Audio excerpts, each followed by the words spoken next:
Assalamualaikum warahmatullahi wabarakatuh.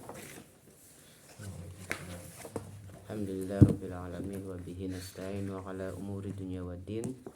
Wassalatu wassalamu ala asrafil anbiya'i wal mursalin wa ala alihi wa sahbihi ajmain, amma ba'du. Kita nyampe mana? Tentang apa? Hah? Ta'lilul ibadat. Bismillahirrahmanirrahim. Ta'lilul ibadat, yaitu ta'lil itu kan alasan ya, alasan atau ilat daripada ibadah. Sebenarnya kan kita itu mempunyai ilatnya. Misal sekarang kita belajar, pasti mempunyai ilat. Ilatnya karena kita ingin kedepannya biar jadi orang sukses, atau kita pun mempunyai cita-cita, keinginan biar mendapatkan istri yang cantik. Pasti semua orang di dunia ini nggak terlepas yang namanya elat itu, alasan atau tujuan daripada elat itu. Nah, di sini pun ta'lilul ibadat, alasan kenapa seseorang itu diperintahkan untuk beribadah. Nah, ya'taqidu katsirun minan nas anna takalif wal ahkam syar'iyyah al-mundarija fi babil ibadat la ma'na laha wa la ghurdu minha siwa ada'i haqqillahi ta'ala bita'abbud lahu subhanahu summa ibtigha'a sawabid daril akhirah. Nah, di sini kebanyakan masyarakat ya, kebanyakan orang-orang meyakini bahwa at-takalif wal ahkam syar'iyyah, yaitu perintah atau tanggungan Allah, bukan tanggungan manusia, meyakini bahwasanya tanggungan dan hukum-hukum syariah yang masuk di dalam bab ibadah, mereka meyakini bahwasanya itu tidak mempunyai makna dan tidak mempunyai tujuan ya, di dalam pentaklifan, di dalam penghukuman syariah tersebut.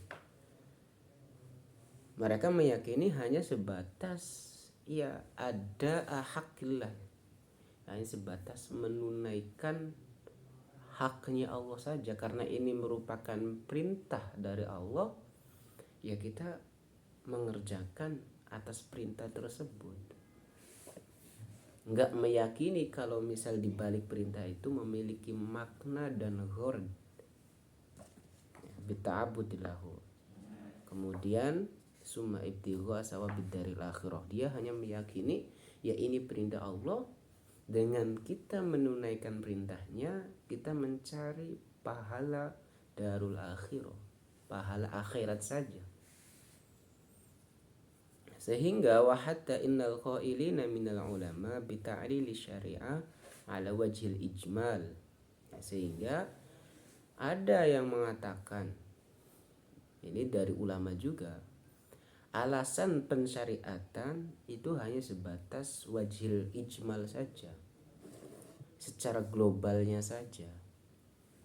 Mereka berpendapat bahwasanya pembagian ibadat itu ghairu qabil litta'lil, itu tidak bisa diterima,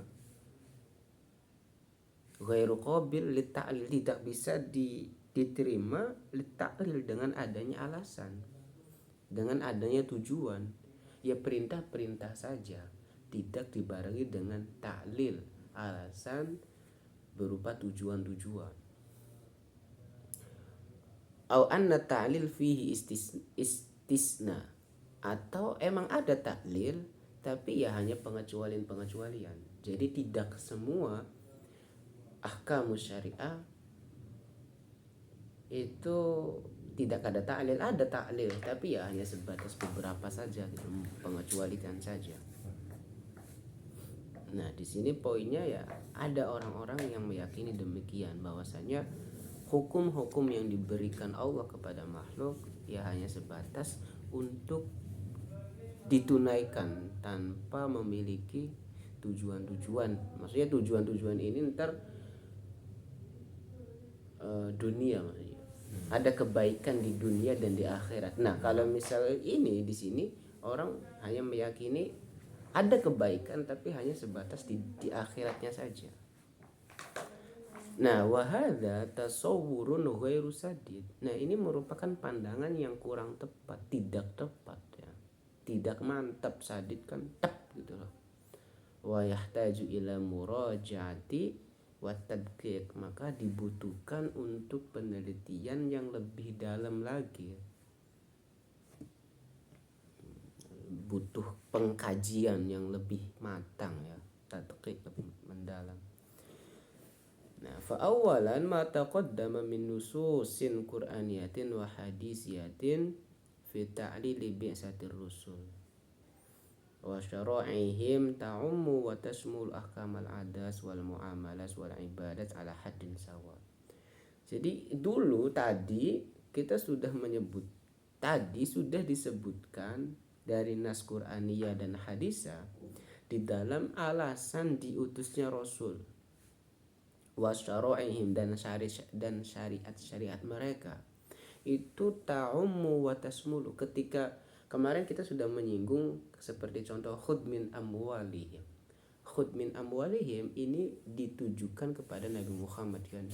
Tapi bukan berarti ini semata-mata mukhatabnya hanya sebatas Nabi Muhammad, melainkan ini juga ta'ummu wa tasmulu. Ini berlaku umum juga, yaitu berupa hukum adat, hukum-hukum kebiasaan, muamalas wal ibadah ala haddin sawa, mempunyai level yang sama. Jadi enggak hanya itu.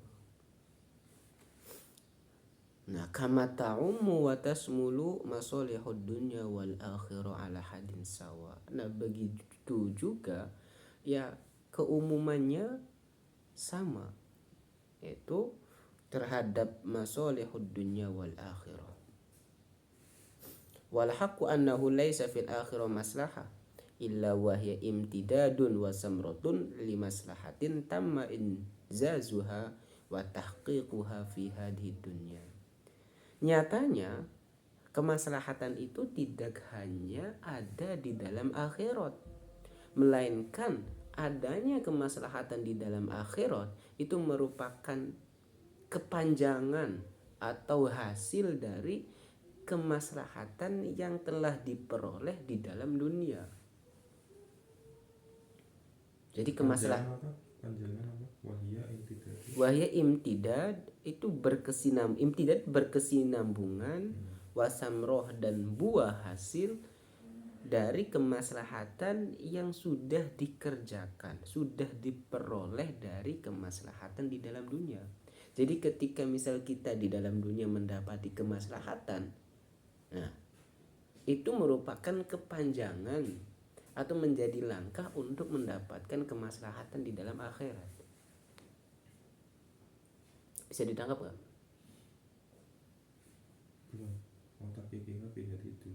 Watahkih dan perealisasiannya maslahah itu fiha di dunia, di dalam dunia. Jadi ketika misal, jadi ini mau mengatakan syariat yang kita terapkan itu kan memiliki maksud, memiliki ghoyah, memiliki gharad. Nah, gharadnya itu enggak hanya di dalam akhirat saja, melainkan di dunia saja. Nah, ketika misal kemaslahatan di dalam dunia ini kita sudah peroleh, nah maka akan berlangsung kemaslahatannya di dalam akhirat. Nah, ini untuk menegasikan kepada orang yang meyakini bahwa hukum syariat itu hanya mempunyai maslahat di dalam akhirat saja. Oke. Nah, begitupun wakadzalika al-mafsadah. Mafsadah di dunia menjadi jembatan untuk menggapai kemafsadatan di dalam akhirat. Fal qaul biwujudi masalihul ukhrawiyah atau mafasid ukhrawiyah.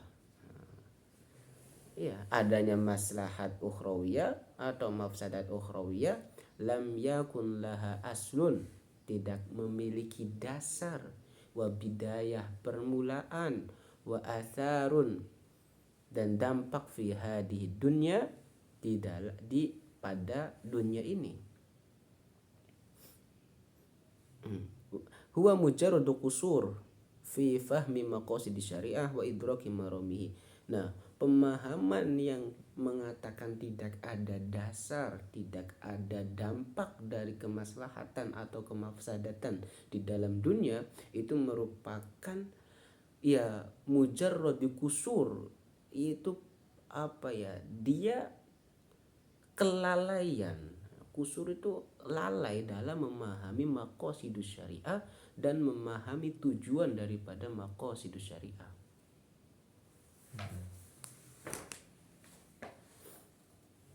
Wasaniyan li'anna jami'at takalif asy-syar'iyyah allati sumiyat ibadah. Semua takalif syariah, beban, takalif. Takalif itu beban, apa enaknya itu? Ya tanggungan syariah yang disebut dengan ibadah itu qad ja'at fil Qur'an mu'allalatan. Qad ja'at fil Qur'an mu'allalatan. Jadi syariah yang datang di dalam Al-Qur'an itu mu'allalatan, ya. Dijadikan sebagai alat fi usuliha, pada asalnya, wa jumlatiha, dan secara globalnya, ta'lilatin maslahiyatan dunyawiyatan wa ukhrawiyatan, sebagai ilat masoleh baik di dalam dunia dan akhirat, min ghairi taufiqin, ya, yang bukan itu dikembalikan kepada Allah. Ada taufik, ada tauqif. Kalau taufik ya murni, itu pemberian daripada Allah. Kalau misal tauqif, yaitu ada usaha, ada pada diri manusia. Ini pembahasan pada ulumul hadis, ya. Ada tauqif, kayak misal kayak contoh itu hadis qudsi kan. Ya, hadis qudsi itu merupakan tauqifi karena dalam hadis qudsi ada ijtihadnya Nabi. Iya kan ya? Maknan min Allah wa lafdan min Rasul. Itu. Jadi semuanya hukum syariat itu mu'allalatan. Itu mempunyai ta'lil, mempunyai ilat, yang semuanya ilat itu maslahiyah dunyawiyah wa ukhrawiyah. Iya. Di sini wa nabda'u bis salat. Kita mulai dengan salat. Salat itu merupakan ummil ibadat, yaitu pokok daripada ibadah. As-salat wa ibaduddin. Iya. Tapi ya salat ya seremonial. Qala Allah Ta'ala wa aqimis salat. Tunaikanlah salat, inna salata, sesungguhnya salat, tanha 'anil fahsya, itu akan mencegah 'anil fahsya, dari perbuatan buruk, wal munkar, dan kemungkaran. Wala dzikrullahi akbar, mengingat Allah yang maha besar. Wallahu ya'lamu ma tasna'un, Allah mengetahui apa yang kalian perbuat. Nah, fahahuna ullilat faridatus salat. Nah, di sini ayat wa aqimis sholata innas sholata tanha 'anil fahsya'i wal munkar, itu kewajiban sholat itu dielatkan dengan dua maslahah. Kewajiban sholat itu dielatkan dengan dua maslahah. Kan ilat berarti tujuan ya, berarti ditujukan gitu. Berarti. Elat itu alasan. Alasan tadi. Iya bisa tujuan. Elat itu kan kayak misal tadi nih, berarti kan misal kenapa nih pertanyaannya, Kenapa sholat itu diwajibkan? Karena memiliki dua maslahat. Itu kenapa Anda sering banget duduk di kafe? Karena di sini kenapa sholat itu diwajibkan? Karena memiliki dua maslahat, jami'ataini adimataini, yang jami'ah ya, yang universal, ya, adimataini yang besar. Salah satunya a'dham minal ukhra, yang salah satunya itu lebih besar daripada yang lain. Nah, al-maslahatul ula, maslahat yang pertama daripada diwajibkannya sholat, yaitu kaunuha tanha anil fahsya'i wal munkar, mencegah dari berbuat buruk dan berbuat kemungkaran. Wala yafa'ala ahadin, enggak diragukan lagi gitu, bahwa walaya fa'ala hadin itu seorang apa sih, walaya fa'ala hadin, tidak diragukan lagi oleh siapapun gitu, maksudnya oleh siapapun, bahwa mencegah dari berbuat buruk, berbuat mungkar, wal ibadu anhuma, menjauhi dari keduanya, wa takhfif minhuma, dan mengurangi daripada keduanya, innama huwa masalihun fardiyatun wa jama'iyatun fi hadil hayatid dunya. Itu merupakan kemaslahatan secara personal, fardiyah secara individual, dan secara komunal di dalam kehidupan dunia ini. Ketika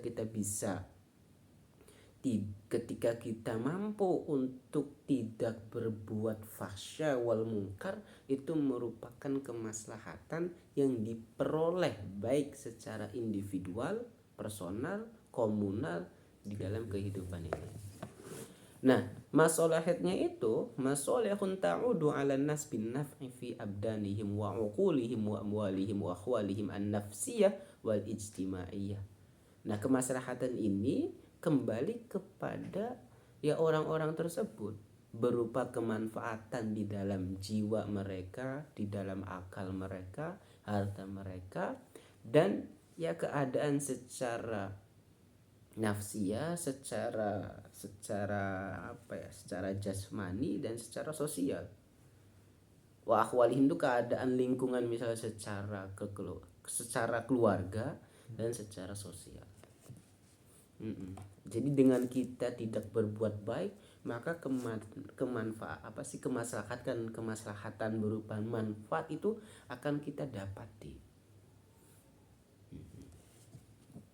Tapi pertanyaannya, ketika misal seseorang dia sudah melakukan sholat tapi tetap saja berbuat fahsya wal munkar, berarti sholatnya itu yang perlu dipertanyakan. Jadi emang kalau ngelihat sekarang, sholat itu hanya sebatas, pelaksanaan sholat itu hanya sebatas menggugurkan kewajiban kan, tidak didasari dengan apa ya, dengan rasa cinta. Ini kan kalau sholat itu kan interaksi sama Tuhan. Kalau misal teman-teman ketika bercinta, misal berinteraksi sama pacar aja sampai khusyuk, ya ini kan sama Tuhan. Wa amal maslahatus saniyah allati ulilas bi as-shalah fi hadhil ayat fa hiya dzikrullah. Ya. Alasan yang kedua diperintahkannya sholat pada ayat ini yaitu untuk mengingat Allah. Wala dzikrullahi akbar. Alladzi huwa akbar min maslahatinnya. Nah, ini merupakan maslahat yang lebih besar daripada maslahat mencegah daripada berbuat fahsya dan mungkar. Walidzalika ja'a ta'lil bihi wahdahu fi ayatin ukhra. Oleh karenanya terdapat juga taklil, alasan secara independen, secara sendiri di dalam ayat yang lain. Wa aqimis sholata li dzikri, tunaikanlah kalian sholat li dzikri, untuk mengingatku ya. Sebenarnya ini mau apa ya? Ya nggak hanya sebatas sholat untuk mengingat Allah. Dalam keadaan apapun kita sebenarnya diperintahkan untuk ya gimana sih posisi seorang kekasih gitu loh, pasti selalu terfikir. Sardik. Wadidaw. Iya. Iya. Waktu yukol, ya, ada yang bilang terkadang waktu yukol terkadang dikatakan ya, ada yang bilang, ada yang ngomong yang nggak tahu ya, ketika misal majhul itu artinya waktu yukol itu nggak ada ya, ada yang ngomong tapi ngomong apa ngecabrak lah, nggak di. Kalau kila, wakaf kila. Iya sama, maksudnya orangnya kan nggak tahu juga, tapi emang udah bahasa kayak misal ada ya banyak kan peribahasa yang kita sendiri ini nggak tahu gitu loh siapa yang ngomong. Inna dzikrallah maslahatun ta'abbudiyatun ukhrawiyatun khalisatun.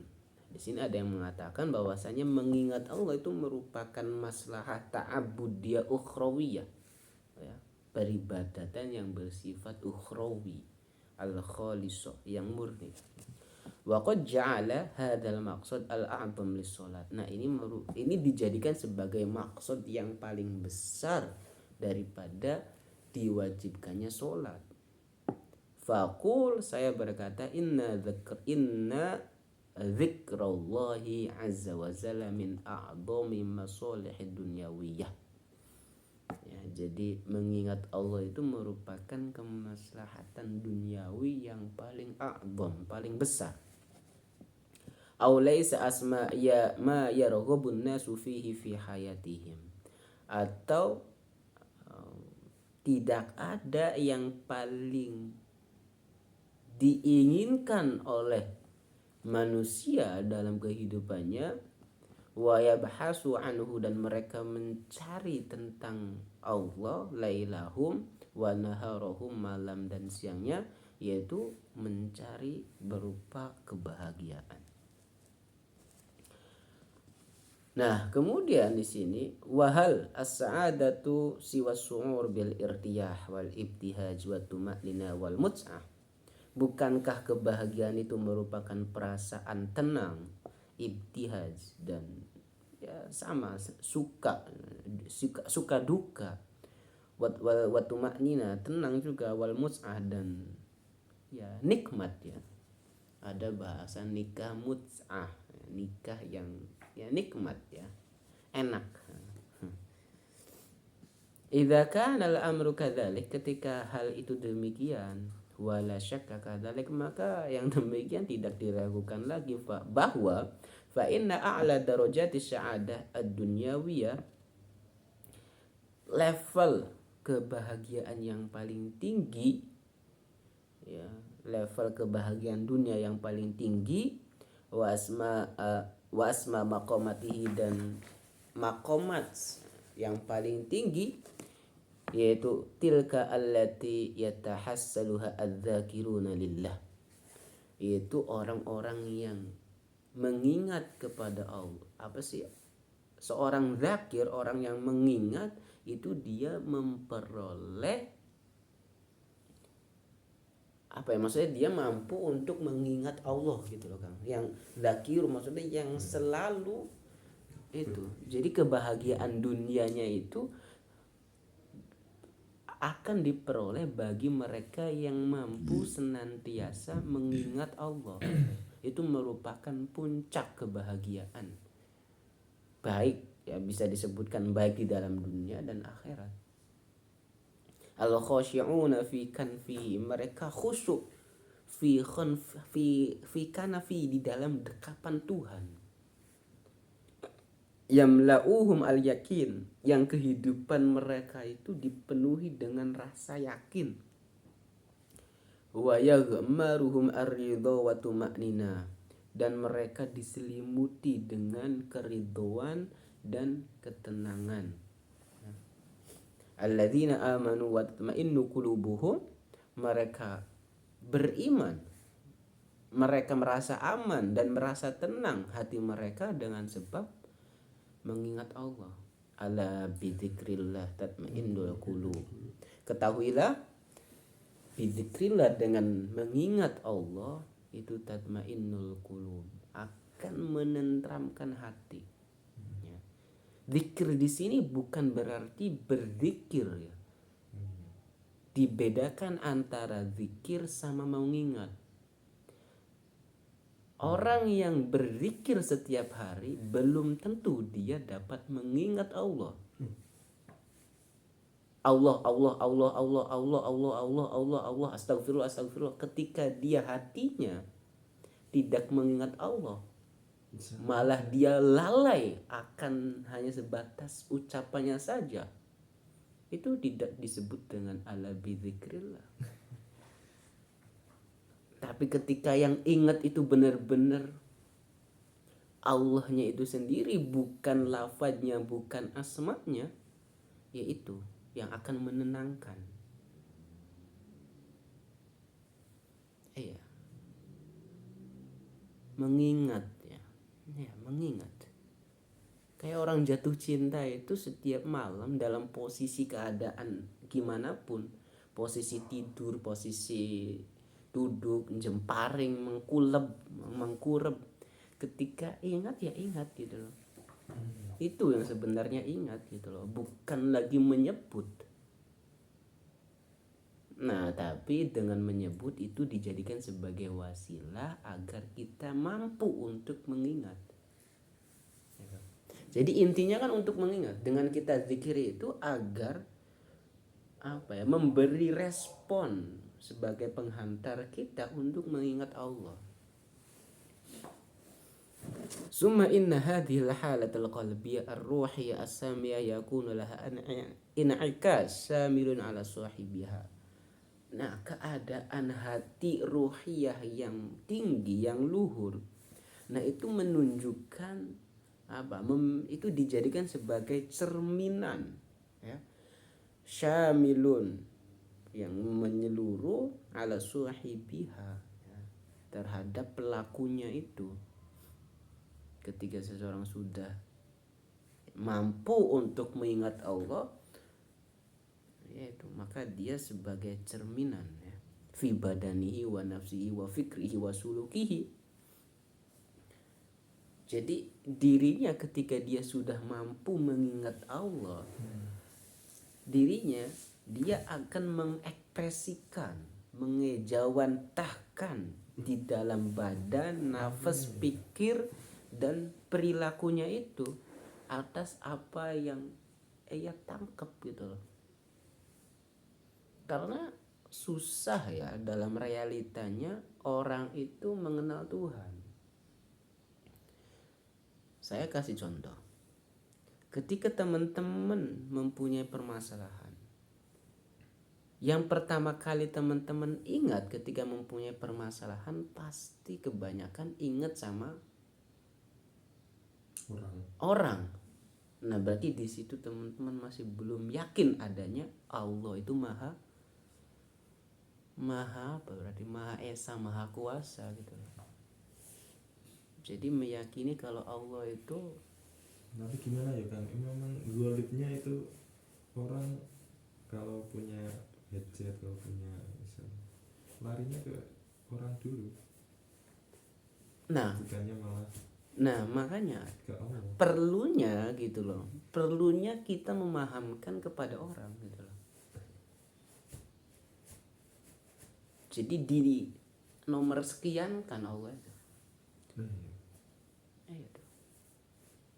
Jadi Allah itu, dia mengerti kalau Allah itu Tuhan, tapi dia tidak mengerti gitu loh kalau Allah itu orang yang mampu, orang yang kaya, orang itu yang segalanya gitu loh. Tapi orang hanya meyakini kalau Allah itu Tuhan, ya kan? Ya kita banyaklah permasalahan yang kadang Allah itu jauh gitu loh. Iya enggak? Iya kan? pasti segala aktivitas kita semuanya dirasionalkan menurut kita.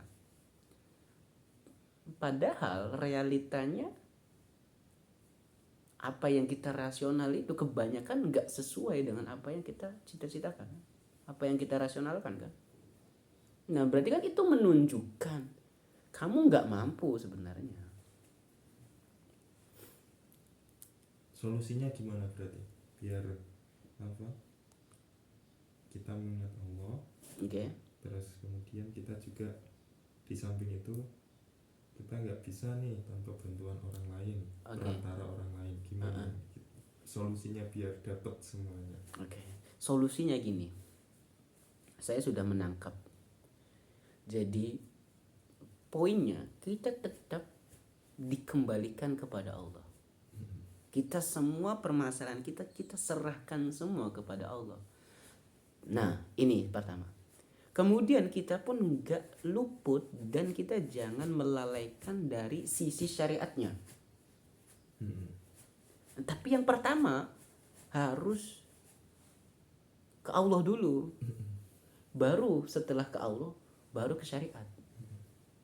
Kayak misal kita punya hutang atau misal kita punya permasalahan, kita wadulkan dulu kepada Allah. Wadulkan dulu, kita ceritakan dulu kepada Allah, curhat dulu. Nah, baru setelah kita curhat, kita ikhtiar. Nah, ini ikhtiar ini kita sebut dengan syariat.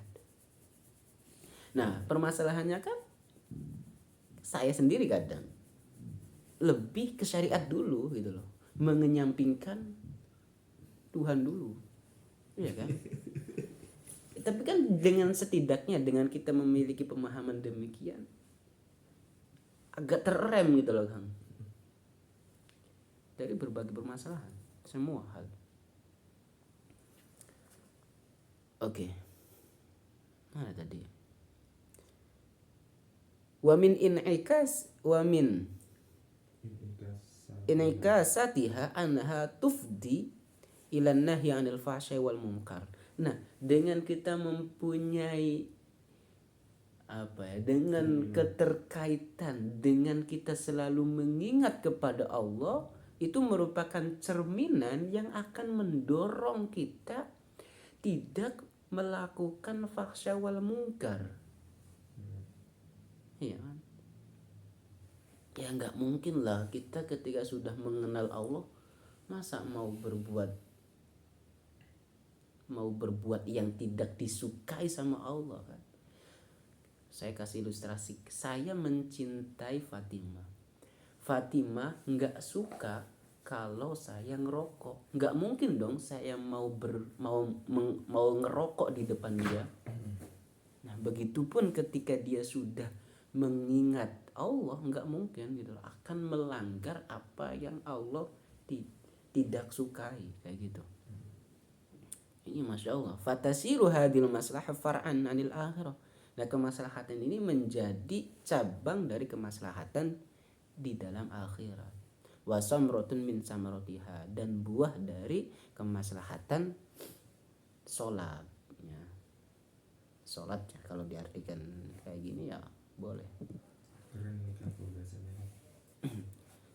Falidzalika kulluhu kanas maslahatun dzikrallahi hiya kubra masalihus shalah. Jadi kemaslahatan sholat di sini, kemaslahatan diwajibkannya sholat itu kemaslahatan yang paling besarnya berupa mengingat Allah. Wa'tu birat al-maqsadul awal, dan ini kemaslahatan ini dianggap sebagai maksud yang paling awal, maksud yang pertama lah bagi sholat, bagi diwajibkannya sholat, maksudnya kayak gitu.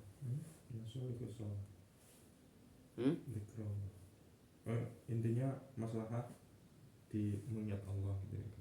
Maslahat yang paling besar diwajibkannya sholat itu zikrullah.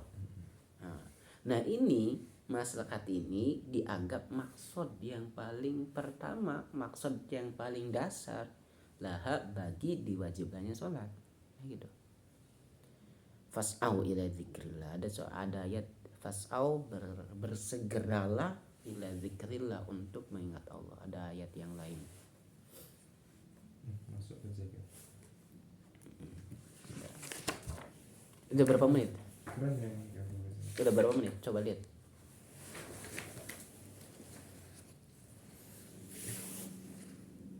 Tiga lima. Oh, lanjut dulu masih. Wa amma zakat, satu lagi. Wa amma zakat fama solihuha ad-dunyawiyah wat tarbiyah wal ijtimaiyah. Nah, zakat sendiri dia maslahatnya ya nggak hanya sebatas di dalam dunia, melainkan memiliki kemaslahatan dunyawiyah, tarbawiyah, pendidikan, wal ijtimaiyah, sosial. Ya, secara dunia kita membantu, secara tarbiyah kita mendidik masyarakat untuk saling berbagi, wal ijtimaiyah secara sosial. Yadrikuha wa yalmasuha al khassa wal amah. Itu bisa dirasakan baik secara khoso, secara maksudnya secara sekelompok saja atau secara umum. Itu akan didapati, akan bisa dirasakan ke semua gitu. Wa hiya awdaha wa adhar min an tahtaju ila bayan wastidlal. Nah, tapi di sini penjelasan zakat masolehnya yaitu penjelasan yang butuh kepada bayan wal istidlal. Makanya di sini tidak dijelaskan secara detail kayak tadi sholat. Wa amma saum faqad waqa'a at-tanbih 'ala masalihihi fi 'adadin min nususil Qur'an was sunnah. Terdapat penegasan mengenai kemaslahatan puasa di dalam beberapa nas Al-Qur'an dan sunnah. Firman Allah, ya ayyuhalladzina amanu, hai orang-orang yang beriman, kutiba alaikumusiyam, diwajibkan atas kalian puasa sebagaimana diwajibkan alal ladzina min qablikum, yaitu bagi mereka sebelum mereka, la'allakum, agar kalian menjadi orang yang takwa. Nah, takwa di sini yaitu ulama sendiri berbeda pendapat ya. Takwa itu kalau misal yang paling ma'ruf, yang paling masyhur itu kan takwa itu mempunyai arti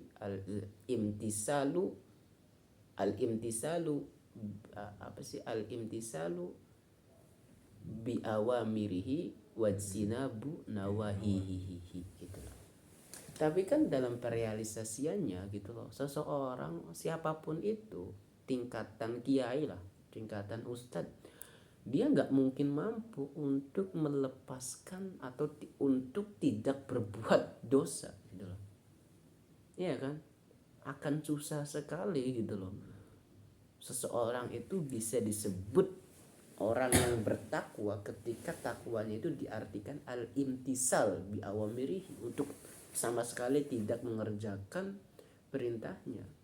Pasti gitu loh, susah. Apalagi yang berkaitan dengan hati.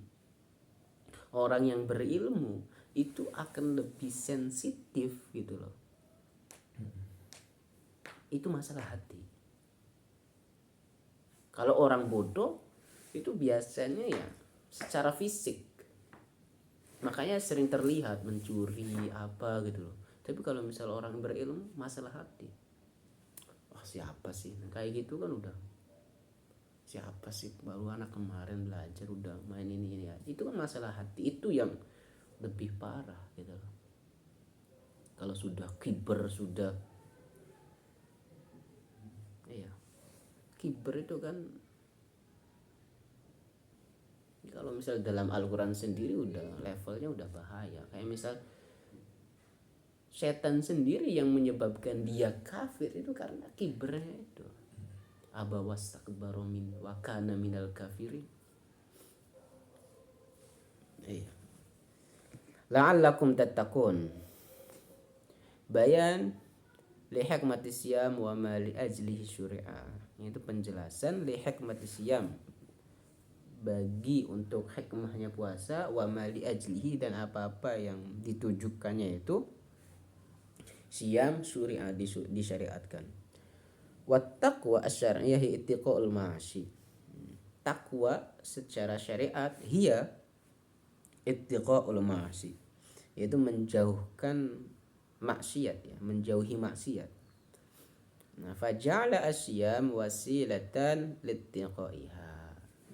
Siam dijadikan sebagai wasilah, jalan, littiqaiha, untuk menjauhi ma'asi. Li'annahu, karena asyam itu yu'addil al-qawi at-tabi'iyah, itu meredam kekuatan tabi'iyah ya. Hiya da'iyatun tilkal ma'asi, yang qawiyat tabi'iyah itu akan mendorong untuk berbuat maksiat. Liartaqi al-muslim bihi an hadidil inghimas fil madah ila aujil alam ar-ruhani, agar seorang muslim itu menaiki level ya, dari tingkat rendah kepada puncak alam ruhani. Lihat bagi al-muslim bihi al-hadidil inghimas. Jadi seorang muslim agar menaiki bihi dengan sebab saum itu an hadidil inghimas, dari level rendah kepada materi mada, pada tempat ila aujil alam, pada puncak alam ruhani. Nah, ini merupakan wasilah lil irtiyad ya, sebagai riyadhah bisifatil milkiyah, sifat-sifat malaikat, wal intifad, dan membuang daripada min ghubaril kadarat, yaitu dari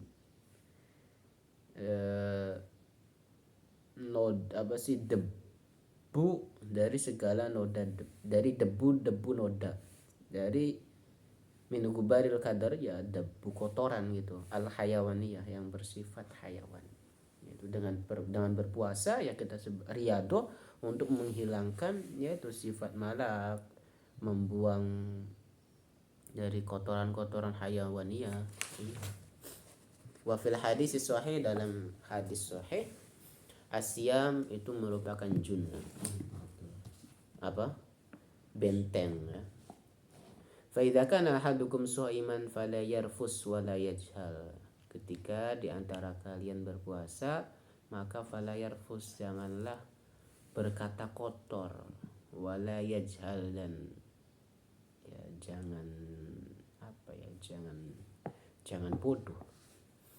Fa ini mir'un qatalahu aw syatamahu falyakul. Ketika seseorang, qatalahu di sini artinya maksudnya resek, mungkin ya, resek, atau syatamahu, mencaci, falyakul, maka katakanlah inni shaim, saya sedang berpuasa, inni shaim. Fal maqsad at-tarbawiyah lisyam wadihatun jaliyatun fi alfadil hadis wa taujihatihi. Maksud pendidikan di dalam siam itu jelas, nampak jelas di dalam hadis, dalam lafaz-lafaz hadis, wa taujihatihi, dan arah-arahannya hadis. Illa anna wasfahu siyam bikaunihi junnah, ya, melainkan sifat daripada siam tersebut itu merupakan junnah, sebagai benteng yang yahtaju ila mazid minat tawdih, yaitu butuh sedikit tambahan ya dalam keterangannya. Faqad ishtahara tafsirul junnah, ya sudah masyhur juga penjelasan daripada junnah wa maknaha, dan maknanya secara lughawi yaitu al-wiqayatu, menjaga, wa ma yasta'milulaha wa ma yusta'malulaha, dan yang digunakan secara bahasa, bi anna siyam wiqayatun minan nar, bahwa puasa itu menjaga dari api neraka. Wa hadha sahihun, nah ini merupakan sahih, idza urida bihi hasru wiqayati siyam fil wiqayati minan nar.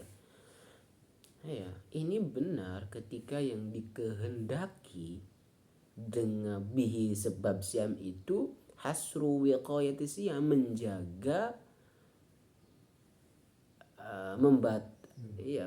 hasr itu menjaga juga, menjaga puasa yaitu menjaga daripada api neraka.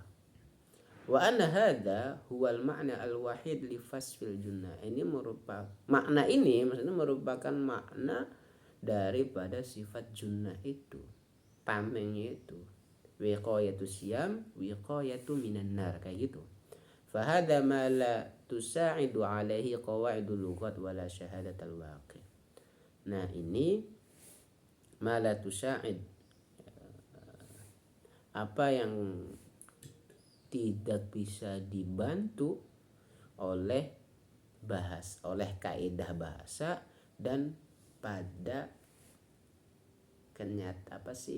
dilihat oleh realita gitu loh. Nggak bisa dijawab dengan kayak gitu loh.